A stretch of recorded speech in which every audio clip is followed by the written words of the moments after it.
ಎಲ್ಲರಿಗೂ ನಮಸ್ಕಾರ. ನನ್ನೆಲ್ಲ ಆತ್ಮೀಯ ಪ್ರೀತಿಯ 9ನೇ ತರಗತಿಯ ಮುದ್ದು ಮಕ್ಕಳೇ, ಇಂದಿನ ಈ ದಿನದ ಕನ್ನಡ ತರಗತಿಗೆ ನಿಮ್ಮೆಲ್ಲರಿಗೂ ಸ್ವಾಗತ. ಮಕ್ಕಳೇ, ನಾವಿಂದು 9ನೇ ತರಗತಿಯ ಕನ್ನಡ ಭಾಷಾ ಪಠ್ಯಪುಸ್ತಕದಲ್ಲಿ ಬರ್ತಕ್ಕಂಥ ಭಾಗ 1ರಲ್ಲಿ ಇರುವಂತಹ ಪಾಠ ಪದ್ಯ ಭಾಗ ಪಾರಿವಾಳ ಅನ್ನುವಂಥ ಒಂದು ಪದ್ಯ ಭಾಗವನ್ನು ನೋಡೋಣ. ಈ ಪದ್ಯ ಭಾಗ ಒಂದು ಕವನದಲ್ಲಿ ಇರ್ತಕ್ಕಂಥ ಒಂದು ಪಾರಿವಾಳ ಅನ್ನುವಂಥ ಪದ್ಯ ಭಾಗ ಅತ್ಯಂತ ಸುಂದರವಾದಂತಹ ಪದ್ಯ ಭಾಗ ಇದೆ. ಈ ಪಾರಿವಾಳ ಅನ್ನುವಂತಹ ಪದ್ಯ ಭಾಗದ ಲೇಖಕರ ಪರಿಚಯವನ್ನು ನೋಡಿಕೊಂಡು ಆಮೇಲೆ ಪ್ರವೇಶ ಭಾಗವನ್ನು ನೋಡ್ಕೊಂಡು ಬರೋಣ. ಲೇಖಕರಾಗಿರುವಂಥ ಸು.ರಾ. ಎಕ್ಕುಂಡಿರವರು ಈ ಪದ್ಯ ಭಾಗವನ್ನು ರಚನೆ ಮಾಡಿದ್ದಾರೆ. ಅವರ ಕವಿ ಪರಿಚಯವನ್ನು ನೋಡ್ಕೊಂಡು ಬರೋಣ. ಬನ್ನಿ ಪುಟಾಣಿಗಳೇ. ಕೃತಿಕಾರರ ಪರಿಚಯ. ಸು.ರಾ. ಎಕ್ಕುಂಡಿ ಇವರ ಪೂರ್ಣ ಹೆಸರು ಸುಬ್ಬಣ್ಣ ರಂಗಣ್ಣ ಎಕ್ಕುಂಡಿ. ಇವರು ಹುಟ್ಟಿದ್ದು 1923ರಲ್ಲಿ ಹಾವೇರಿ ಜಿಲ್ಲೆಯ ರಾಣೆಬೆನ್ನೂರಿನಲ್ಲಿ. ನೋಡಿ, ಸು.ರಾ. ಎಕ್ಕುಂಡಿರವರು ಇವರು ಹುಟ್ಟಿದ ಯಾವಪ್ಪ ಅಂದ್ರೆ 1923ರೊಳಗೆ ಹಾವೇರಿ ಜಿಲ್ಲೆಯ ರಾಣೆಬೆನ್ನೂರು ಅನ್ನುವಂತಹ ಒಂದು ಊರಿನಲ್ಲಿ ಜನಿಸ್ತಾರೆ. ಇವರ ಪೂರ್ಣ ಹೆಸರು ಸುಬ್ಬಣ್ಣ ರಂಗಣ್ಣ ಎಕ್ಕುಂಡಿ ಅಂತೇಳಿ. ಅದಕ್ಕೆ ಇವರನ್ನು ಶಾರ್ಟ್ ಏನು ಕರಿತೀವಿ, ಸು.ರಾ. ಎಕ್ಕುಂಡಿ ಅಂತ ಕರಿತೀವಿ. 1944ರಲ್ಲಿ BA ಆನರ್ಸ್ ಪದವಿ ಪಡೆದ ಎಕ್ಕುಂಡಿರವರು ಉತ್ತರ ಕನ್ನಡ ಜಿಲ್ಲೆಯ ಬಂಕಿಕೊಡ್ಲದಲ್ಲಿ ಪ್ರೌಢಶಾಲೆಯ ಅಧ್ಯಾಪಕರಾದರು. ನೋಡಿ, ಇವರು 1944ರಲ್ಲಿ BA ಪದವಿಯನ್ನು ಮುಗಿಸ್ಕೊಳ್ತಾರೆ. ಅದಾದಮೇಲೆ ಉತ್ತರ ಕನ್ನಡ ಜಿಲ್ಲೆಯ ಬಂಕಿಕೊಡ್ಲ ಅನ್ನುವಂತಹ ಒಂದು ಗ್ರಾಮದಲ್ಲಿರ್ತಕ್ಕಂತಹ ಪ್ರೌಢಶಾಲೆಯಲ್ಲಿ ಅಧ್ಯಾಪಕರಾಗಿ ತಮ್ಮ ಕೆಲಸವನ್ನು ಇವರು ನಿರ್ವಹಿಸ್ತಾರೆ. 35 ವರ್ಷಗಳ ಸೇವೆಯ ನಂತರ ಅಲ್ಲಿಯೇ ಮುಖ್ಯೋಪಾಧ್ಯಾಯರಾದರು. ನೋಡಿ, 35 ವರ್ಷಗಳ ಕಾಲ ಇವರು ಏನು ಮಾಡಿದ್ರು, ಉತ್ತರ ಕನ್ನಡ ಜಿಲ್ಲೆಯ ಬಂಕಿಕೊಡ್ಲ ಅನ್ನುವಂತಹ ಒಂದು ಗ್ರಾಮದಲ್ಲಿರ್ತಕ್ಕಂತಹ ಪ್ರೌಢಶಾಲೆಯಲ್ಲಿ ಅಧ್ಯಾಪಕರಾಗಿ ತಮ್ಮ ಕೆಲಸವನ್ನು ನಿರ್ವಹಿಸಿದರು. ಅದಾದಮೇಲೆ 35 ವರ್ಷಗಳಾದ ಮೇಲೆ ಇವರು ಅದೇ ಪ್ರೌಢಶಾಲೆಯಲ್ಲಿ ಮುಖ್ಯೋಪಾಧ್ಯಾಯರಾಗಿ ಕೆಲಸವನ್ನು ಮಾಡ್ಲಿಕ್ಕತ್ತರು. ಇವರ ಕೃತಿಗಳು ಕವನ ಸಂಕಲನ ಶ್ರೀ ಆನಂದ ತೀರ್ಥರು, ಸಂತಾನ ಹಾವಾಡಿಗರ ಹುಡುಗ, ಮತ್ಸ್ಯಗಂಧಿ, ಬಕುಳದ ಹೂಗಳು. ನೋಡಿ, ಇವರ ಕವನ ಸಂಕಲನಗಳು ಯಾವಪ್ಪ ಅಂತಂದ್ರೆ ಶ್ರೀ ಆನಂದ ತೀರ್ಥರ್ ಅನ್ನುವಂಥದ್ದು, ಸಂತಾನ ಅನ್ನುವಂಥದ್ದು, ಹಾವಾಡಿಗರ ಹುಡುಗ, ಮತ್ಸ್ಯಗಂಧಿ, ಬಕುಳದ ಹೂಗಳು. ಇನ್ನು ಇವರ ಕಥಾ ಸಂಕಲನಗಳು ನೋಡ್ಬೇಕಪ್ಪ ಅಂದ್ರೆ ನೆರಳು ಅನ್ನುವಂಥ ಒಂದು ಕಥಾ ಸಂಕಲನವನ್ನು ಇವರು ರಚನೆ ಮಾಡಿದ್ದಾರೆ. ಕಾದಂಬರಿಗಳು ಯಾವಪ್ಪ ಅಂತಂದ್ರೆ ಪ್ರತಿಬಿಂಬಗಳು. ಇವರ ಕಾದಂಬರಿ ಯಾವುದು, ಪ್ರತಿಬಿಂಬಗಳು ಅನ್ನುವಂಥ ಒಂದು ಕಾದಂಬರಿಯನ್ನು ಕೂಡ ಇವರು ರಚನೆ ಮಾಡಿದ್ದಾರೆ. ಸೋವಿಯತ್ ಲ್ಯಾಂಡ್ನ ನೆಹರು ಪುರಸ್ಕಾರ, ಕರ್ನಾಟಕ ಸಾಹಿತ್ಯ ಅಕಾಡೆಮಿ ಬಹುಮಾನ, ಕೇಂದ್ರ ಸಾಹಿತ್ಯ ಅಕಾಡೆಮಿ ಪುರಸ್ಕಾರ ದೊರೆತಿವೆ. ಇವರಿಗೆ ಬಂದಿರತಕ್ಕಂತಹ ಪುರಸ್ಕಾರಗಳಿಂದ ಪ್ರಶಸ್ತಿಗಳು ಯಾವಪ್ಪ ಅಂದ್ರೆ ಸೋವಿಯತ್ ಲ್ಯಾಂಡ್ನ ನೆಹರು ಪುರಸ್ಕಾರ, ಕರ್ನಾಟಕ ಸಾಹಿತ್ಯ ಅಕಾಡೆಮಿ ಬಹುಮಾನ, ಕೇಂದ್ರ ಸಾಹಿತ್ಯ ಅಕಾಡೆಮಿ ಪುರಸ್ಕಾರ ಇವರಿಗೆ ದೊರೆತೈತಿ. ಶ್ರೀಯುತರು 1995ರಲ್ಲಿ ನಿಧನರಾದರು. ನೋಡಿ, ಸುಬ್ಬಣ್ಣ ರಂಗಣ್ಣ ಎಕ್ಕುಂಡಿರವರು 1995ರಲ್ಲಿ ನಿಧನರಾಗ್ತಾರೆ. ಈ ಪ್ರಸ್ತುತ ಪಾರಿವಾಳ ಪದ್ಯವನ್ನು ಸು.ರಾ. ಎಕ್ಕುಂಡಿ ಅವರ ಸಮಗ್ರ ಕಥನ ಕವನಗಳು ಎಂಬ ಕೃತಿಯಿಂದ ಆರಿಸಲಾಗಿದೆ. ನೋಡಿ, ಪ್ರಸ್ತುತ ಈ ಪದ್ಯ ಭಾಗವನ್ನು ನಾವು ಸಮಗ್ರ ಕಥನ ಕವನಗಳು ಅನ್ನುವಂಥ ಒಂದು ಕೃತಿಯಿಂದ ಪ್ರಸ್ತುತ ಪಾರಿವಾಳ ಅನ್ನುವಂಥ ಪದ್ಯ ಭಾಗವನ್ನು ಆಯ್ಕೆನ ಮಾಡಿಕೊಳ್ಳಲಾಗಿದೆ. ಆಶಯ ಭಾಗವನ್ನು ನೋಡೋಣ. ಪಾರಿವಾಳ ಎಂಬ ಕವನವು ಒಂದು ಕಥನ ಕವನವಾಗಿದೆ. ದಟ್ಟ ಕಾಡಿನ ಹೆಮ್ಮರದಲ್ಲಿ ಇದ್ದ ಪಾರಿವಾಳಗಳ ಜೋಡಿಯು ಪರಸ್ಪರ ಅಗಲಿ ಇರಲಾರದೆ ತಮ್ಮ ಮರಿಗಳೊಡನೆ ಅವುಗಳ ಧ್ವನಿ ಕೇಳುತ್ತಾ ಆನಂದದಿಂದ ಬಾಳುತ್ತಿದ್ದವು. ಈ ಪಾರಿವಾಳ ಅನ್ನುವಂಥ ಈ ಪದ್ಯ ಭಾಗ ಇತ್ತಲ್ಲ, ಇದು ಮೊದಲೇ ಹೇಳಿದೆ ಕಥನ ಕವನ. ಕಥನ ಕವನ ಅಂತಂದ್ರೆ ಏನಪ್ಪ ಅಂದ್ರೆ ನಮ್ಮ ಕನ್ನಡ ಸಾಹಿತ್ಯದಲ್ಲಿ ಕಥೆಯ ರೂಪದ ಮುಖಾಂತರ ಇರ್ತಕ್ಕಂತಹ ಒಂದು ಕವನ ಅಥವಾ ಒಂದು ಪದ್ಯ ಭಾಗ ಅಂತಲೇ ನಾವು ಹೇಳ್ಬೋದು. ಮಕ್ಕಳೇ, ಈ ಕಥನ ಕವನ ಅನ್ನುವಂತಹ ಪದ್ಯ ಭಾಗವನ್ನು ನೋಡ್ತಾ ಇದ್ರೆ ತುಂಬ ಸುಂದರವಾಗಿ ಮೂಡಿ ಬರ್ತಕ್ಕಂತಹ ಒಂದು ಪದ್ಯ ಭಾಗ ಅಂತಲೇ ನಾವು ಹೇಳ್ಬೋದು. ಯಾಕಂತಂದ್ರೆ ಇದು ಪ್ರಾರಂಭದಲ್ಲಿ ತುಂಬ ಚೆನ್ನಾಗಿ ಪದ್ಯ ಭಾಗ ಹೋಗ್ತಾ ಹೋಗ್ತಾ ಹೋಗ್ತಾ ಏನಾಗುತ್ತೆ, ಮಧ್ಯ ಭಾಗದಲ್ಲಿ ಇನ್ನೂ ಸ್ವಲ್ಪ ಬೆಳವಣಿಗೆಯನ್ನು ಕೊನೆ ಹಂತಕ್ಕೆ ಬಂದಾಗ ಇದು ಜನರಿಗೆ ಒಂದು ಸಂದೇಶವನ್ನಾದರೂ ಕೊಡುತ್ತೆ ಅಥವಾ ಒಂದು ನುಡಿಮುತ್ತನ್ನಾದರೂ ಇದೇನು ಮಾಡುತ್ತೆ, ನೀಡುತ್ತೆ. ಹೀಗಾಗಿ ಕಥನ ಕವನ ಕನ್ನಡ ಸಾಹಿತ್ಯ ಪ್ರಕಾರದಲ್ಲಿ ಎಲ್ಲರಿಗೂ ಇಷ್ಟವಾಗುವಂತಹ ಒಂದು ಪದ್ಯ ಭಾಗ. ದಟ್ಟ ಕಾಡಿನ ಹೆಮ್ಮರದಲ್ಲಿ ಇದ್ದ ಪಾರಿವಾಳಗಳ ಜೋಡಿಯು, ದಟ್ಟವಾದಂತಹ ಕಾಡು, ಆ ಕಾಡಿನ ಮಧ್ಯದಲ್ಲಿ ತುಂಬ ದೊಡ್ಡದಾಗಿರ್ತಕ್ಕಂತಹ ಮರಗಳಿರ್ತಾವ, ಹೌದಾ. ಹೆಮ್ಮರದಲ್ಲಿದ್ದಂತಹ ಪಾರಿವಾಳಗಳ ಜೋಡಿ. ನೋಡಿ, ಆ ದಟ್ಟವಾದಂತಹ ಕಾಡಿನಲ್ಲಿ ತುಂಬ ದಟ್ಟದಾಗಿರ್ತಕ್ಕಂಥ ಉದ್ದವಾಗಿ ಬೆಳೆದಿರ್ತಕ್ಕಂತಹ ಮರಗಳಿರ್ತಾವ. ಆ ಮರಗಳಲ್ಲಿ ಸುಂದರವಾಗಿರುವಂತಹ ಪಾರಿವಾಳಗಳ ಜೋಡಿ ಇರುತ್ತೆ. ಅವು ಪರಸ್ಪರ ಅಗಲಿ ಇರಲಾರದೆ ತಮ್ಮ ಮರಿಗಳೊಡನೆ ಅವುಗಳ ಧ್ವನಿ ಕೇಳುತ್ತಾ ಆನಂದದಿಂದ ಬಾಳುತ್ತಿದ್ದವು. ನೋಡಿ, ಗಂಡ ಹೆಂಡತಿ ಅಂತಂದ್ರೆ ಏನಪ್ಪ, ಅವು ಯಾವಾಗಿದ್ರು ಒಬ್ಬರನ್ನೊಬ್ಬರನ್ನ ಸಂಬಂಧವನ್ನು ಹಚ್ಕೊಂಡು ಇರ್ತಾರೆ. ತುಂಬ ಅನನ್ಯವಾದಂತಹ ದಾಂಪತ್ಯ ಜೀವನ ಆ ಪಾರಿವಾಳಗಳ ಜೋಡಿದಿರುತ್ತೆ.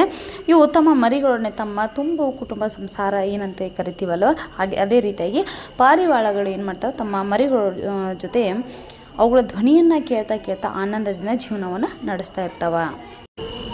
ಬೇಡನ್ನು ಹಾಕಿದ ಬಲೆಗೆ ಸಿಲುಕಿದ ಪುಟ್ಟ ಮರಿಗಳನ್ನು ಕಂಡ ತಂದೆ ತಾಯಿ ಪಾರಿವಾಳಗಳು ಕುರುಡು ವಾಸ್ತಲ್ಯದ ಅವಿವೇಕದಿಂದ ತಾವು ಬಲೆಗೆ ಸಿಲುಕಿ ಬೇಡನ ಪಾಲಾದವು. ನೋಡಿ, ಇದಕ್ಕಿದ್ದಂಗೆ ಬೇಡ ಬಂದುಬಿಡ್ತಾರ. ಆ ದಟ್ಟವಾದಂತಹ ಕಾಡಿನ ಹೆಮ್ಮರದ ಮಧ್ಯದಲ್ಲಿ ತುಂಬ ಆನಂದದಿಂದ ಜೀವನ ಸಾಗಿಸ್ತಾ ಇದ್ದಂತಹ ಪಾರಿವಾಳ ಜೋಡಿಗಳ ತಮ್ಮ ಮರಿಗಳ ಜೊತೆ ಇರ್ತಾವ. ಆ ಸಂದರ್ಭದಲ್ಲಿ ಬೇಡ ಬಂದು ಏನು ಮಾಡ್ತಾನೆ, ಬಲೆಯನ್ನು ಹಾಕಿಬಿಡ್ತಾನೆ. ಬಲೆಯನ್ನು ಹಾಕಿದ ತಕ್ಷಣ ಏನು ಮಾಡ್ತಾವೆ, ಆ ಪುಟ್ಟ ಮರಿಗಳು ಆ ಬಲೆಯೊಳಗೆ ಸಿಕ್ಕಾಕೊಂಡ್ಬಿಡ್ತಾವೆ. ಆಗ ಯಾವ ತಂದೆ ತಾಯಿ ಆದರೂ ಜಗತ್ತಿನಲ್ಲಿ ತಮ್ಮ ಮಕ್ಕಳು ಎಷ್ಟೇ ಕಷ್ಟದಲ್ಲಿದ್ದಾರಪ್ಪ ಅಂದರೆ, ಎಂಥ ತಂದೆ ತಾಯಿಗಳಿದಾರೆ ಅಂದರೆ ಏನು ಮಾಡುತ್ತಾ, ಅವರ ಹೃದಯ ಕರಗಿಬಿಡತ್ರಿ. ಅದೇ ರೀತಿಯಾಗಿ ಪ್ರಾಣಿಗಳದ್ದು ಪಕ್ಷಿಗಳದ್ದು ಕೂಡ ಅದೇ ರೀತಿಯಂತಹ ಮಾತೃ ವಾತ್ಸಲ್ಯ ಅಂತಲೇ ಹೇಳ್ಬೋದು. ಹೀಗಾಗಿ ಆ ಪುಟ್ಟ ಮರಿಗಳು ಬಲೆಯಲ್ಲಿ ಸಿಲುಕಿ ಹಾಕ್ಕೊಂಡಂತಹ ಸಂದರ್ಭದಲ್ಲಿ ತಂದೆ ತಾಯಿಗಳು ಏನು ಮಾಡ್ತಾವೆ, ತಮ್ಮ ಅವಿವೇಕದಿಂದ ತಾವು ಕೂಡ ಅವುಗಳನ್ನ ಬಿಡಿಸಿಕೊಳ್ಳುವಂತಹ ಪ್ರಯತ್ನದ ಭರದಲ್ಲಿ ಏನು ಮಾಡ್ತಾವೆ, ಆ ಬಲೆಯೊಳಗೆ ಸಿಲುಕಿ ಹಾಕ್ಕೊಂಡು ಬೇಡನ ಪಾಲಾಗ್ತಾವ. ಮೋಹ ಎಂಬುದು ಸರ್ವನಾಶಕ್ಕೆ ಕಾರಣ. ನೋಡಿ, ಮೋಹ ಅನ್ನುವಂಥದ್ದೇನು, ಸರ್ವನಾಶಕ್ಕೆ ಕಾರಣ. ವ್ಯಾಮೋಹ ತೊರೆದು ತಾಳ್ಮೆಯಿಂದ ಯೋಚಿಸಿ ಕಾರ್ಯ ಸಾಧನೆ ಮಾಡಬೇಕು ಎಂಬುದೇ ಈ ಕವನದ ಆಶಯವಾಗಿದೆ. ನೋಡಿ, ನಾವು ವ್ಯಾಮೋಹವನ್ನು ಬಿಡಬೇಕು. ವ್ಯಾಮೋಹವನ್ನು ಬಿಟ್ಟು ನಾವು ತಾಳ್ಮೆಯಿಂದ ಯೋಚನೆ ಮಾಡಿದಂಥ ಸಂದರ್ಭದಲ್ಲಿ ಆ ಬೇಡನ ಬಲೆಯಲ್ಲಿ ಸಿಕ್ಕಿ ಹಾಕ್ಕೊಂಡಂತಹ ಪಾರಿವಾಳ ಸಣ್ಣ ಮರಿಗಳನ್ನು ನಾವು ಹೇಗೆ ಬಿಡಿಸ್ಕೊಳ್ಬೇಕು ಅನ್ನುವಂತಹ ತಂದೆ ತಾಯಿ ಆಗಿರ್ತಕ್ಕಂತಹ ಪಾರಿವಾಳ ವಿಚಾರವನ್ನು ಒಂದು ಕ್ಷಣ ಮಾಡಿದ್ರೆ ಅವು ಕೂಡ ಬಲೆಯಲ್ಲಿ ಸಿಕ್ಕಿ ಹಾಕ್ಕೊಳ್ತಾ ಇರಲಿಲ್ಲ. ಅದಕ್ಕೆ ಏನು ಹೇಳ್ತಾ ಇದ್ದಾರೆ ಇಲ್ಲಿ ಆಶಯ ಭಾಗದಲ್ಲಿ, ಪ್ರಸ್ತುತ ಪದ್ಯಭಾಗದಲ್ಲಿ ತಾಳ್ಮೆಯಿಂದ ವಿಚಾರವನ್ನು ಮಾಡಿ ತಮ್ಮ ಕಾರ್ಯ ಸಾಧನೆಯನ್ನು ಹೇಗೆ ಮಾಡಬೇಕು ಅನ್ನುವಂಥದ್ದೇ ಪ್ರಸ್ತುತ ಕವನದ ಆಶಯ ಅಂತ ಹೇಳ್ತಾ ಇದ್ದಾರೆ. ಪದಗಳ ಅರ್ಥವನ್ನು ನೋಡೋಣ. ಮುಸುಕು ಅಂತಂದ್ರೆ ಆವರಿಸುವ ಅಥವಾ ಸುತ್ತುವರಿಯುವುದು. ವಾತ್ಸಲ್ಯ ಅಕ್ಕರೆ ಮಮತೆ. ವ್ಯಾಮೋಹ ಅಂದ್ರೆ ಅತಿಯಾದಂತಹ ಪ್ರೀತಿ. ಸಿದ್ಧಿ ಅಂದ್ರೆ ಫಲಕಾರಿ ಅಥವಾ ಪ್ರಾಪ್ತವಾಗುವಂಥದ್ದು. ಹೊದರು ಅಂದ್ರೆ ಪೊದೆ ಅಥವಾ ಪೊಟರೆ. ಈ ಪ್ರಸ್ತುತ ಪದ್ಯ ಭಾಗವನ್ನು ನಾವು ನೋಡೋಣ. ಪ್ರವೇಶ ಭಾಗದಲ್ಲಿ ಏನು ಹೇಳ್ತಾರೆ, ಕನ್ನಡ ಸಾಹಿತ್ಯ ಪ್ರಕಾರಗಳಲ್ಲಿ ಕವನಗಳು ಸಹೃದಯರನ್ನು ರಂಜಿಸುತ್ತದೆ. ಅದರಲ್ಲಿ ಕಥನ ಕವನಗಳು ತುಂಬ ಮಹತ್ವದ್ದಾಗಿವೆ. ನೋಡಿ, ಕನ್ನಡ ಸಾಹಿತ್ಯ ಪ್ರಕಾರಗಳಲ್ಲಿ ಕಥನ ಕವನಗಳು ಕೂಡ ಏನಾಗಿದ್ದಾವೆ, ತಮ್ಮದೇ ಆದಂತಹ ಪ್ರಾಮುಖ್ಯತೆಯನ್ನು ಪಡೆದುಕೊಂಡಿದ್ದಾವೆ. ಕಥೆಯ ಮುಖಾಂತರ ಕವನವನ್ನು ಹೇಳತಕ್ಕಂತಹ ಒಂದು ಸುಂದರವಾದಂತಹ ಪದ್ಯಗಳಾಗಿರ್ತವೆ. ಹೀಗಾಗಿ ಕನ್ನಡ ಸಾಹಿತ್ಯ ಪ್ರಕಾರಗಳಲ್ಲಿ ತನ್ನದೇ ಆದಂತಹ ಒಂದು ಪ್ರಾಮುಖ್ಯತೆಯನ್ನು ಪಡೆದುಕೊಂಡವ. ಕವನದ ಮುಖಾಂತರವೇ ಒಂದು ಘಟನೆಯನ್ನು, ಒಂದು ಕಥೆಯನ್ನು ಓದುಗರಿಗೆ ಕುತೂಹಲ ಮೂಡುವಂತೆ ಬೆಳೆಸುತ್ತಾ ಹೋಗಿ ಒಂದು ಉತ್ತಮ ಅಂತ್ಯವನ್ನು ಕಾಣಿಸಿ ಕೊನೆಯಲ್ಲಿ ಒಂದು ಒಳ್ಳೆಯ ಸಂದೇಶವನ್ನು, ಅನುಭವದ ನುಡಿಮುತ್ತನ್ನು ನೀಡುವುದು ಕಥನ ಕವನಗಳ ಲಕ್ಷಣವಾಗಿದೆ. ನೋಡಿ, ಈ ಓದ್ತಾ ಹೋದಂಥ ಓದುಗರಿಗೆ ಏನು ಮಾಡತ್ತಪ್ಪ ಅಂದರೆ, ಪ್ರಸ್ತುತ ಕಥನ ಕವನಗಳು ಏನು ಮಾಡ್ತಾವ, ಇಂಟ್ರೆಸ್ಟನ್ನು, ಆಸಕ್ತಿಯನ್ನು ಮೂಡಿಸ್ತಾವೆ, ಕುತೂಹಲವನ್ನು ಮೂಡಿಸ್ತಾವೆ. ಕೊನೆಗೆ ಅದರಲ್ಲಿ ಒಂದು ಉತ್ತಮ ಮಧ್ಯಭಾಗದಲ್ಲಿ ಉತ್ತಮವಾದಂಥ ಅಂಶವನ್ನು, ಬೆಳವಣಿಗೆಯನ್ನು ಕಾಣಿಸ್ತಾವೆ. ಕೊನೆಯಲ್ಲಿ ಒಂದು ಸಂದೇಶವನ್ನು ಅಥವಾ ಒಂದು ನುಡಿಮುತ್ತನ್ನು ಕೊನೆಗೆ ನೀಡ್ತವೆ.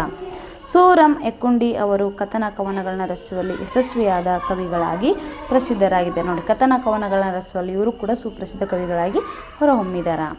ಮಕ್ಕಳೇ, ನಾನಿಲ್ಲಿ ನಿಮಗೆ ಒಂದೊಂದೇ ಪದ್ಯ ಭಾಗವನ್ನು ಓದ್ತಾ ಅದರ ಅರ್ಥವನ್ನು ಹೇಳ್ತಾ ಹೋಗ್ತೀನಿ. ದಟ್ಟ ಕಾಡಿನಲ್ಲೊಂದು ಹೆಮ್ಮರದ ಹೊದರಿನಲ್ಲಿ ಇರುತ್ತಿತ್ತು ಪುಟ್ಟ ಸಂಸಾರ ಹೂಡಿ ಮುದ್ದು ಬಿಳಿ ಪಾರಿವಾಳಗಳ ಜೋಡಿ. ದಟ್ಟ ಕಾಡಿನಲ್ಲೊಂದು, ನೋಡಿ, ತುಂಬ ದೊಡ್ಡದಾದಂತಹ ಕಾಡು. ಆ ಕಾಡು ಹೇಗಿತ್ತು, ತುಂಬ ದಟ್ಟವಾಗಿರ್ತಕ್ಕಂತಹ ಕಾಡಿತ್ತು. ಆ ಕಾಡಿನೊಳಗೆ ಹೆಮ್ಮರದ ಹೊದರಿನಲ್ಲಿ, ನೋಡಿ, ಹೆಮ್ಮರ ಅಂತಂದರೆ ಹಿರಿದಾಗಿರ್ತಕ್ಕಂತಹ, ತುಂಬ ದೊಡ್ಡದಾಗಿರ್ತಕ್ಕಂತಹ ಒಂದು ಮರ ಇತ್ತು. ಹಿರಿದಾದ ಪ್ಲಸ್ ಮರ, ಹಿರಿದಾದ ಮರ, ಇದು ಕರ್ಮಧಾರೆಯ ಸಮಸ್ಯೆಗೆ ಉದಾಹರಣೆ ಆಗುತ್ತೆ ಮಕ್ಕಳೇ. ಆ ದಟ್ಟದಾಗಿರ್ತಕ್ಕಂತಹ ಕಾಡಿನೊಳಗೆ ನಿಂತು ಹೆಮ್ಮರ ಒಂದಿತ್ತು. ಆ ದೊಡ್ಡದಾಗಿರ್ತಕ್ಕಂತಹ ಹಿರಿದಾಗಿರ್ತಕ್ಕಂತಹ ಮರ ಇತ್ತು. ಆ ಮರದಲ್ಲಿ ಹೊದರಿನಲ್ಲಿ, ಆ ಮರದ ಹೊದರಿನಲ್ಲಿ, ಹೊದರು ಅಂತಂದರೆ ಪೊಟರೆ, ಪೊದರೆ ಅಥವಾ ಪೊಟರು ಅಂತ ಕರಿಬೋದು, ಪೊದರು ಅಂತ ಕರಿಬೋದು. ಅಲ್ಲಿ ಆ ಪೊದರಿನೊಳಗೆ ಇರುತ್ತಿತ್ತು ಪುಟ್ಟ ಸಂಸಾರ ಹುಡಿ. ನೋಡಿ ಆ ಪೊದರೊಳಗೆ ಏನಿತ್ತು, ಒಂದು ತನ್ನದಾಗಿರ್ತಕ್ಕಂತಹ ಕುಟುಂಬವನ್ನು ಕಟ್ಟಿಕೊಂಡು ಮುದ್ದು ಬಿಳಿ ಪಾರಿವಾಳಗಳ ಜೋಡಿ, ಆ ಪುಟ್ಟದಾಗಿರ್ತಕ್ಕಂತಹ ಒಂದು ಸಂಸಾರವನ್ನು ಕಟ್ಟಿಕೊಂಡು ಆ ದಟ್ಟದಾಗಿರ್ತಕ್ಕಂತಹ ಕಾಡಿನಲ್ಲಿರ್ತಕ್ಕಂಥ ಹೆಮ್ಮರದಲ್ಲಿ ಮುದ್ದು ಬಿಳಿ ಪಾರಿವಾಳಗಳ ಜೋಡಿ ಅಲ್ಲಿ ತುಂಬ ಅನ್ಯೋನ್ಯತೆಯಿಂದ ತನ್ನ ಗಂಡ ಮಕ್ಕಳು ಜೊತೆ ಏನು ಮಾಡ್ತಾಯಿತ್ತು, ಸುಖವಾದಂತಹ ಸಂಸಾರವನ್ನು ನಡೆಸ್ತಾ ಇತ್ತು. ಹಗಲಿರುಳು ಜೊತೆಗೂಡಿ ಬಾಳಿದವು ಈ ಜೋಡಿ, ಎಂದಿಗೂ ಅಗಲಿರವು ಒಂದನ್ನೊಂದು, ಹಿಗ್ಗು ತುಂಬಿತು ಹೊದರಿನಲ್ಲಿ ಬಂದು. ಹಗಲಿರುಳು ಜೊತೆಗೂಡಿ, ನೋಡಿ ಹಗಲು ಮತ್ತು ರಾತ್ರಿ ಆ ಬಿಳಿ ಮುದ್ದು ಪಾರಿವಾಳಗಳ ಜೋಡಿ ಏನಿತ್ತಲ್ಲ, ಅವು ರಾತ್ರಿ ಮತ್ತು ಹಗಲಿರುಳು ಎರಡೂ ಕೂಡ ಜೊತೆಗೂಡಿಯೇ ಬಾಳ್ತಾ ಇದ್ವಂತೆ. ಊಟವನ್ನು ಮಾಡಲಿಕ್ಕೆ, ಆಹಾರವನ್ನು ತರಲಿಕ್ಕೆ ಆಗಿರ್ಬೋದು, ಆಟವನ್ನು ಆಡಲಿಕ್ಕೆ ಆಗಿರ್ಬೋದು, ಸುತ್ತಾಡೋಕ್ಕೆ ಹೋಗ್ಲಿಕ್ಕೆ ಆಗಿರ್ಬೋದು, ಒಟ್ಟಾರೆಯಾಗಿ ಅವು ಏನು ಮಾಡ್ತಾ ಇದ್ವಂತೆ, ಹಗಲು ಮತ್ತು ರಾತ್ರಿ, ಇರುಳು ಅಂದರೆ ರಾತ್ರಿ, ಹೌದಾ, ಹಗಲು ಮತ್ತು ರಾತ್ರಿ ಏನು ಮಾಡ್ತಾಯಿದ್ವಿ, ಜೊತೆಗೂಡಿ ಬಾಳಿದವು ಈ ಜೋಡಿ. ನೋಡಿ ಜೊತೆಗೂಡಿ ಆ ಬಿಳಿ ಮುದ್ದು ಪಾರಿವಾಳಗಳ ಜೋಡಿ ಜೊತೆಗೂಡಿನೇ ಏನು ಮಾಡ್ತಾಯಿದ್ದು, ಬಾಳ್ತಾ ಇದ್ವಂತೆ. ಎಂದಿಗೂ ಅಗಲಿರೋಳು ಒಂದನ್ನೊಂದು, ನೋಡು ಅವು ಎಂದಿಗೂ ಕೂಡ ಒಂದನ್ನೊಂದು ಬಿಟ್ಟು ಅಗಲಿ ಇರ್ತಾ ಇರಲಿಲ್ವಂತೆ. ಹಿಗ್ಗು ತುಂಬಿತು ಹೊದರಿನಲ್ಲಿ ಬಂದು, ನೋಡಿ ಅತ್ಯಂತ ತುಂಬ ಖುಷಿಯಿಂದ, ತುಂಬ ಸಂತೋಷದಿಂದ ತಮ್ಮ ಸಂಸಾರವನ್ನು ನಾವು ಆ ಹೊದರು ಅಂದರೆ ನಾವು ಪೊದರು ಅಂತ ಹೇಳಿ ಕರಿತೀವಲ್ಲ, ಪುಟ್ರೆ ಅಂತ ಏನು ಕರಿತೀವಲ್ಲ, ಅದರಲ್ಲಿ ತುಂಬ ಅನ್ಯೋನ್ಯತೆಯಿಂದ ಜೀವನವನ್ನು ಮಾಡ್ತಾಯಿದ್ವಂತೆ. ಇಟ್ಟ ಮೊಟ್ಟೆಯ ನುಡಿದು ಹಿಗ್ಗಿತಿವುಗಳ ಪ್ರೀತಿ, ಮುದ್ದು ಮರಿಗಳ ಮಧುರ ಸದ್ದು ಕೇಳಿ, ದಿನ ಕಳೆದವ ಆನಂದದಿಂದ ಬಾಳಿ. ನೋಡಿ ಆ ಬಿಳಿ ಮುದ್ದು ಪಾರಿವಾಳಗಳ ಜೋಡಿ ಇತ್ತಲ್ಲ, ಅವು ಇಟ್ಟ ಮೊಟ್ಟೆಯ ನುಡಿದು ಹಿಗ್ಗಿತಿವುಗಳ ಪ್ರೀತಿ. ನೋಡಿ ಅವು ಏನು ತಾವು ಮೊಟ್ಟೆಗಳನ್ನು ಇಟ್ಟಿದ್ವಲ್ಲ, ಮೊಟ್ಟೆಗಳು ಒಡೆದಾದ ಮೇಲೆ ಏನಾಯಿತು, ಅವು ತಮ್ಮ ಮಕ್ಕಳು ಬಂದು ಮುದ್ದು ಪಾರಿವಾಳಗಳು ಬಂದುವಂತೆ.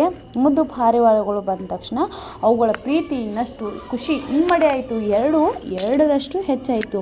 ಮುದ್ದು ಮರಿಗಳ ಮಧುರ ಸದ್ದು ಕೇಳಿ. ನೋಡಿ ಆ ಮುದ್ದಾದಂಥ ಏನು ಅವಕೂರ ಮರಿಗಳು, ಪುಟ್ಟ ಮರಿಗಳು, ಏನು ಪಾರಿವಾಳ ಮರಿಗಳಿದ್ವಲ್ಲ, ಅವಕೂರ ಮಧುರವಾಗಿರ್ತಕ್ಕಂತಹ ಧ್ವನಿಯನ್ನು ಕೇಳಿ ಅವೆರಡೂ ಬಿಳಿ ಮುದ್ದು ಪಾರಿವಾಳ ಜೋಡಿ ಇತ್ತಲ್ಲ, ತಂದೆ ತಾಯಿ ಪಾರಿವಾಳ, ಅವು ದಿನ ಕಳೆದ ಆನಂದದಿಂದ ಬಾಳಿ. ನೋಡಿ ದಿನಗಳು ಕಳೆದಂತೆ ತುಂಬ ಆನಂದದಿಂದ ಬಾಳ್ತಾ ಇದ್ವಂತೆ.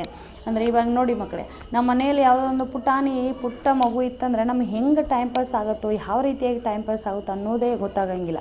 ದಿನಗಳು ಹೇಗೆ ಕಳೀತಾವೆ ಅನ್ನೋದನ್ನು ನಮಗೆ ಗೊತ್ತೇ ಆಗೋಂಗಿಲ್ಲ, ಹೌದಾ. ಅದೇ ರೀತಿಯಾಗಿ ಆ ತಂದೆ ತಾಯಿ ಏನು ಪಾರಿವಾಳಗಿದ್ದಿಲ್ಲ, ತಮ್ಮ ಮಕ್ಕಳನ್ನು ನೋಡಿ, ತಮ್ಮ ಮಕ್ಕಳ ಪುಟಾಣಿಗಳ ಮುದ್ದಾದಂತಹ ಧ್ವನಿಯನ್ನು ಕೇಳಿ ದಿನಗಳು ಹೇಗೆ ಕಳೀತಾ ಇದ್ವು ಎಂಬುದನ್ನು ಅವುಗಳಿಗೆ ಗೊತ್ತೇ ಆಗಲಿಲ್ಲಂತೆ. ಅಂದರೆ ಆ ರೀತಿಯಾಗಿ ತುಂಬ ಸಂತೋಷದಿಂದ ತಮ್ಮ ಜೀವನವನ್ನು ನಡೆಸ್ತಾ ಇದ್ರಂತೆ. ಅಂಥ ಸಂದರ್ಭದಲ್ಲಿ ಏನಾಯಿತು ಅವಾಗ ನೋಡಿ, ಬೇಡನೊಬ್ಬನು ಬಂದು ಬಲೆಯ ಹರಡಿದನೊಮ್ಮೆ, ಪುಟ್ಟ ಮರಿಗಳು ಹಾರಿ ಸಿಲುಕಿ ಸೆರೆಗೆ, ಚಿತ್ಕರಿಸತೊಡಗಿದವು ಬರಲು ಹೊರಗೆ. ಇದ್ದಕ್ಕಿದ್ದಂತೆ ಬೇಡ ಏನು ಮಾಡಿಬಿಡ್ತಾನೆ, ಬೇಟೆಗಾರನಾಗಿರ್ತಕ್ಕಂತಹ ಬೇಡನೊಬ್ಬ ಆ ದಟ್ಟದಂತಹ ಕಾಡಿನೊಳಗಿರ್ತಕ್ಕಂತಹ ಆ ಬಿಳಿ ಮುದ್ದು ಪಾರಿವಾಳಗಳ ಜೋಡಿ ತನ್ನ ಪುಟಾಣಿ ಮರಿಗಳ ಜೊತೆಗೆ ಆನಂದ ದಿನಗಳನ್ನು ಕಳೀತಾ ಇದ್ವಲ್ಲ, ಆ ಸಂದರ್ಭದಲ್ಲಿ ಆ ಬೇಡನೊಬ್ಬ ಏನು ಮಾಡ್ಬಿಡ್ತಾನೆ, ಬೇಟೆಗಾರನೊಬ್ಬ ಬಂದು ಇದ್ದಕ್ಕಿದ್ದ ಹಾಗೆ ಅವುಗಳ ಮೇಲೆ ಬಲೆಯನ್ನು ಹಾಕಿಬಿಡ್ತಾನೆ. ಹರಡಿದನೊಮ್ಮೆ ಅಂದರೆ ಜೋರಾಗಿ ತನ್ನ ಬಲೆಯನ್ನು ಅವುಗಳ ಮೇಲೆ ಬೀಸಿಬಿಡ್ತಾನೆ. ಪುಟ್ಟ ಮರಿಗಳು ಹಾರಿ ಸಿಲುಕಿ ಸೆರೆಗೆ, ಆಗ ಪುಟ್ಟ ಆಗಿರ್ತಕ್ಕಂತಹ ಮರಿಗಳು ಏನಾಗಿದ್ದಲ್ಲ, ಅವು ಆ ಬಲೆಯ ಒಳಗೆ ಸಿಲ್ಕಾಕೊಂಡ್ಬಿಡ್ತಾವ. ಅಂದರೆ ಸೆರೆ ಅಂತಂದ್ರೆ ಅಲ್ಲಿ ಬಂದಿ ಆಗಿಬಿಡ್ತಾವ. ಚಿತ್ಕರಿಸತೊಡಗಿದವು ಬರಲು ಹೊರಗೆ. ನೋಡಿ ಚಿತ್ಕರಿಸು ಅಂತಂದ್ರೆ ಅವು ಏನು ಚೀರಾಡುವುದು, ಕೂಗಾಡುವುದು ಮಾಡ್ತಾಯಿದ್ವಂತೆ. ಯಾವ ಕಾರಣಕ್ಕಾಗಿ ಮಾಡ್ತಾಯಿದ್ವು ಅಂತಂದ್ರೆ ಆ ಬಲೆಯಿಂದ ಹೊರಗೆ ಬರಲಿಕ್ಕೆ ತುಂಬ ಪ್ರಯತ್ನವನ್ನು ಪಡ್ತಾಯಿದ್ವಂತೆ. ನೋಡಿ ಹಾಗೇನಾಗತ್ತೆ, ಕಂಡು ಪಾರಿವಾಳಗಳ ಪಾಡು ತಾಯಿ ಧುಮುಕಿತು ಬಲೆಗೆ, ಹೆಂಡತಿಯ ನಗಲಿರದ ಗಂಡು ಹಕ್ಕಿ ಒಳಗೆ ಬಂದಿತ್ತು ಬಳಿಗೆ ಬಿಕ್ಕಿ ಬಿಕ್ಕಿ. ಆಗ ಏನಾಗತ್ತಪ್ಪ ಅಂದ್ರೆ, ಕಂಡು ಪಾರಿವಾಳಗಳ ಪಾಡು ತಾಯಿ ಧುಮುಕಿತು ಬಲೆಗೆ. ನೋಡಿ ಅವಾಗ ಇದ್ದಕ್ಕಿದ್ದ ಹಾಗೆ ಏನು ಆ ಬಲೆ ಒಳಗೆ ಪುಟ್ಟ ಮರಿಗಳು ಏನು ಸಿಕ್ಕಾಕೊಂಡ್ಬಿಡ್ತಾವಲ್ಲ, ಕೂಗಲಿಕ್ಕೆ ಪ್ರಯತ್ನವನ್ನು ಮಾಡ್ತಾ ಇರ್ತಾವಲ್ಲ, ಅಂದರೆ ನಾ ಬಲೆಯಿಂದ ಹೊರಗೆ ಬರಬೇಕು ಅನ್ನುವಂಥ ಪ್ರಯತ್ನ ಪಡ್ತಿರುವಾಗ ತಾಯಿ ಪಾರಿವಾಳ ಅದನ್ನು ನೋಡಿಬಿಡ್ತು. ಅವಾಗ ಆ ಮರಿ ಪಾರಿವಾಳಗಳು ಬಲೆ ಒಳಗೆ ಸಿಲುಕಿ ಹಾಕಿಕೊಂಡಿರೋದನ್ನು ತಾಯಿ ಪಾರಿವಾಳ ನೋಡಿದ ತಕ್ಷಣ ಮಮತೆ, ತಾಯಿ ಪ್ರೀತಿ, ಕರುಣೆ, ವಾತ್ಸಲ್ಯದಿಂದ, ತಾಯಿ ಹೃದಯ ಅಲ್ವಾ, ಮಾತೃ ಹೃದಯ ಕರಿಬಿಡುತ್ತೆ. ಎಷ್ಟೇ ಮಕ್ಕಳು ಏನೇ ತಪ್ಪು ಮಾಡಿದರೂ ಕೂಡ ತಾಯಿ ಪಾರಿವಾಳ ಏನು ಮಾಡುತ್ತೆ, ತಾಯಿ ಮಕ್ಕಳದು ಅಂತಲ್ಲ, ಪಾರಿವಾಳದಷ್ಟೇ ಅಂತಲ್ಲ, ಜಗತ್ತಿನೊಳಗೆ ತಮ್ಮ ಮಕ್ಕಳು ಏನೇ ತಪ್ಪನ್ನು ಮಾಡಿದರೂ ಕೂಡ ತಾಯಿ ಆದವಳು ಏನು ಮಾಡ್ತಾಳೆ, ಕ್ಷಮಿಸಿಬಿಡ್ತಾಳೆ.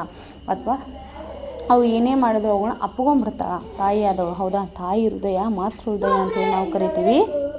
ಹೀಗಾಗಿ ಅವಾಗ ಇದ್ದಕ್ಕಿದ್ದಂಗೆ ಏನಾಗ್ಬಿಡತ್ತೆ, ಸಡನ್ನಾಗಿ ಆಗ ಆ ತಾಯಿ ಪಾರಿವಾಳ ತನ್ನ ಮಕ್ಕಳು ಆ ಬಲೆ ಒಳಗೆ ಸಿಲುಕಿ ಹಾಕಿಕೊಂಡಿರುವಂಥ ದೃಶ್ಯವನ್ನು ನೋಡಿದ ತಕ್ಷಣ ಅದು ಅದರಲ್ಲಿ ಬಲೆ ಒಳಗೆ ಧುಮುಕಿ ಬಿಡತ್ತಂತೆ.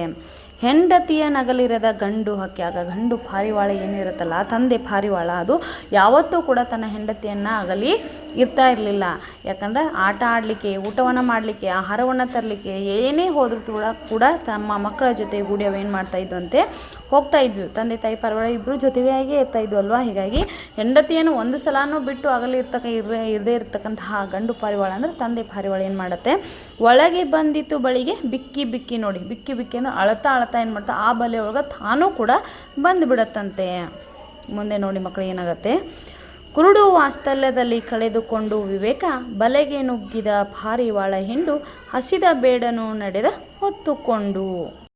ಕುರುಡು ವಾಸ್ತಲ್ಯದಲ್ಲಿ ನೋಡಿ, ತನ್ನ ಮಕ್ಕಳು ಬಲೆಯೊಳಗೆ ಸಿಲುಕಿ ಹಾಕ್ಕೊಂಡು ಅಂತ ತಾಯಿ ಪಾರಿವಾಳ ಅದರಲ್ಲಿ ಹೋಗ್ಬಿಡುತ್ತೆ. ತಾಯಿ ಪಾರಿವಾಳ ಹೋಯ್ತು ಅಂತ ತಂದೆ ಪಾರಿವಾಳ, ತನ್ನ ಹೆಂಡತಿ ಮಕ್ಕಳು ಎಲ್ಲರೂ ಕೂಡ ಬಲೆ ಒಳಗೆ, ಬೇಡನ ಬಲೆ ಒಳಗೆ ಸಿಲುಕಿ ಹಾಕ್ಕೊಂಡು ಅಂತೇಳಿ ಆಗ ಹೆಂಡತಿ ಮಕ್ಕಳು ಕೂಡ ತಾನೂ ಕೂಡ ಅದರಲ್ಲಿ ಧುಮುಕ್ಬಿಟ್ಟಿರ್ತಾವ. ಅವಾಗ ಕುರುಡು ವಾಸ್ತಲ್ಯದಲ್ಲಿ, ಕುರುಡು ಪ್ರೀತಿಯಲ್ಲಿ ಏನಾಗ್ಬಿಡ್ತಾ, ಕಳೆದುಕೊಂಡು ವಿವೇಕ ಅಂದರೆ ಕುರುಡು, ಅದನ್ನು ಒಂದು ಕ್ಷಣ ವಿಚಾರ ಮಾಡಿದರೆ ಆ ಬಲೆಯಿಂದ ಹೊರಗೆ ಬರುವಂತಹ ಏನಾದರೂ ಸಣ್ಣ ಪ್ರಯತ್ನವಾದ್ರೆ ಮಾಡ್ಬೋದಿತ್ತಲ್ವ. ಆದರೆ ಆತನ ಕುರುಡು ವಾಸ್ತಲ್ಯದಲ್ಲಿ ವಿವೇಕವನ್ನು ಕಳೆದುಕೊಂಡು ತಂದೆ ಪಾರಿವಾಳ, ತಾಯಿ ಪಾರಿವಾಳ ಆ ಬಲೆ ಒಳಗೆ ಹೋಗ್ಬಿಡ್ತಾವ.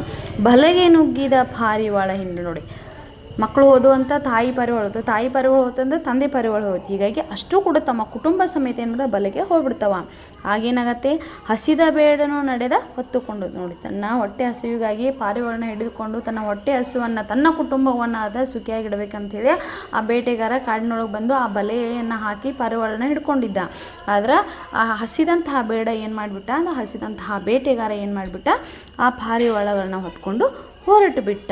ಮುಂದೇನಾಗತ್ತೆ ನೋಡಿ, ಮೋಹ ಮುಸುಕಿದ ಬುದ್ಧಿ ಸರ್ವನಾಶದ ಸಿದ್ಧಿ, ವ್ಯಾಮೋಹವನ್ನು ತೊರೆದು ಬಾಳಬೇಕು, ಏನು ಬಂದರೂ ಕೂಡ ತಾಳಬೇಕು.